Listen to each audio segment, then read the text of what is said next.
we're having chorizo burgers and a salad on the side. I have a 6.5-ounce chorizo and 11 ounces of breakfast sausage. And I'm adding a tablespoon of chili, onion, garlic powder, cumin, nutritional yeast, along with some salt and some pepper. I'm going to mash that up, and I switch to my hands. Go ahead and mix this until it's combined. Form it into 3 patties. I only had 3 rolls left, so I made 3 patties. I weighed my meat and wrote it down so I didn't forget. But next time, I'd use ground beef. Let it sit for a few minutes so these flavors can get to know one another. And to a hot skillet, add a tablespoon of oil, and then add your patties and let them sear on each side before flipping over. I have 3 Kaiser rolls. I'm going to just toast this for a little bit. Flip your burger and let it caramelize. Add your sliced cheese. Your patties are done when the internal temperature reaches 165 degrees. Remove from the skillet. Use your roll to absorb the flavored oil. I added some more mayo to the rolls, but here's my husband's plate. He added some balsamic vinegar, Parmesan cheese, and extra mayo to his salad. And that was dinner.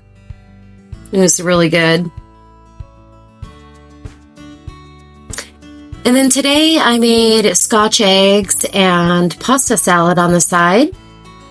To a bowl, I added 3 tablespoons of water, 2 tablespoons of oil, and the dressing packet. And then I threw in some shredded carrots and bell pepper and a diced jalapeno, along with some nutritional yeast, red pepper flakes, and salt and pepper. And then I strained the pasta in the running cold water.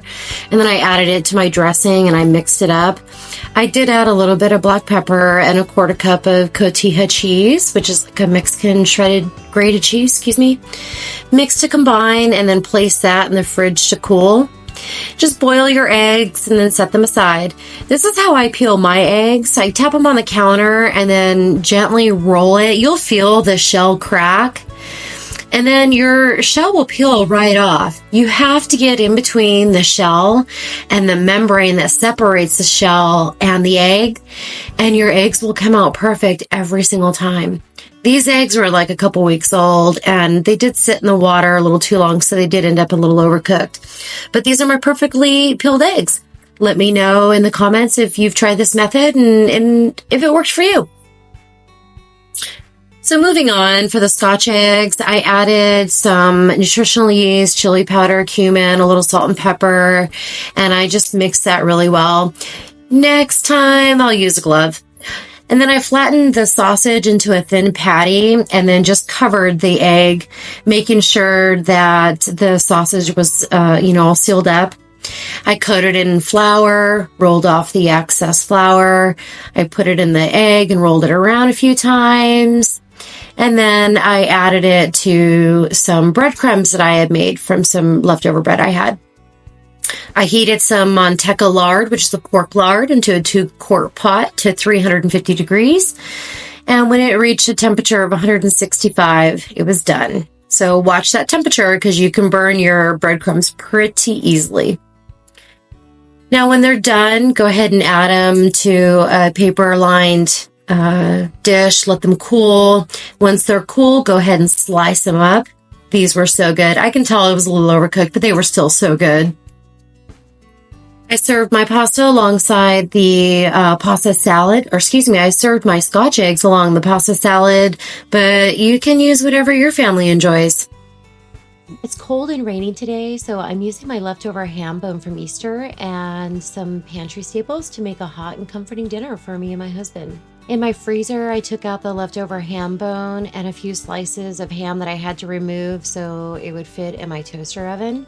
I added the ham bone and the slices into my Instant Pot. You can use a slow cooker if you want to. I'm using the slow cook function on my Instant Pot because I don't have a slow cooker. I covered my ham with water, and I used about 4 cups of water. Covered and let cook on low for about 8 hours. After about 8 hours, this is what my broth looks like. Remember, I haven't added any spices yet. I've just added water. Remove the ham from the bone and I put that in a separate bowl. And this is what the broth looks like. Turn your Instant Pot to the saute function by pushing the manual button, then the saute button, and we're gonna go ahead and add our black-eyed peas. Smells so good. These are the spices I'm using. As usual, the recipes will be in the description box below.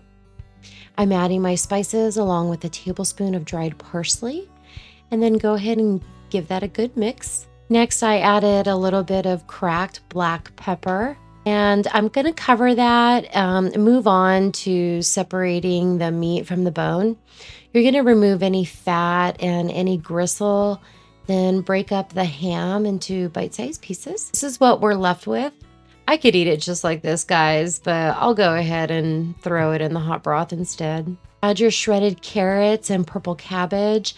Let those cook until it's at the doneness that you prefer. Now I'm serving my ham and beans over some jasmine rice in a bowl. And I just added a little bit of the broth, not too much. And finally, I'm topping my bowl with some dehydrated habanero peppers. I dehydrated these last summer, so I need to use them up and get ready for fresh ones this year. I also added a pinch of dried parsley on top and some cotija cheese, which is a Mexican grated cheese. It's very similar to the Parmesan cheese that you can find in the green can. And this is dinner, guys. Ham with black-eyed peas over jasmine rice. This was so simple and cheap to make too. Next time I'll leave out the cabbage though. It was just a texture thing.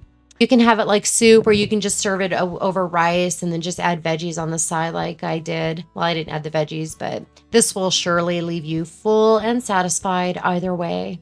On Friday, I didn't cook anything, but I did make a super easy 3-ingredient dessert with an unusual ingredient. Stick around and find out what that was. First, I sliced up some strawberries and added them to a little dish. And then I added a spoonful of brown sugar, light or dark, your choice. And after that, I added a nice dollop of sour cream. This is gonna make your dessert so nice and creamy. I promise it's not gonna taste sour. It's just gonna be delicious. Go ahead and take your strawberry slice, dunk it in that sour cream, and then dunk it in the brown sugar. This is such a great combo. Remember, it's a dessert, so it's meant to be sweet. My mother used to give this to my brother and I when we were little. We knew we were good when we got this for our bedtime dessert. And this by far was my favorite dish of the week. Thanks for watching, and I'll see you in my next video.